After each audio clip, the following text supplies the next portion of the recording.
আসসালামু আলাইকুম। আমার নাম অফরেস্টা মোজাহিদ। আমি প্রথম শ্রেণীতে পড়ি।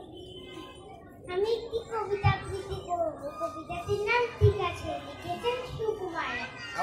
সময় নিকুমার করে লোকে বসিয়া বুঝালাম ঝামেলা কতগুলো দিক আছে। তিনি এসে বললে ঠিক আছে ঠিক আছে।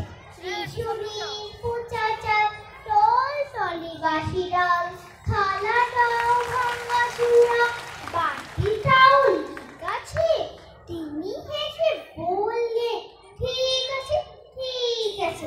মেঘ দেখে মেহমান চাইলেন ছাতা খান দেখালাম তিনি এসে বললে ঠিক আছে ঠিক আছে। কি লোক রে বাবা।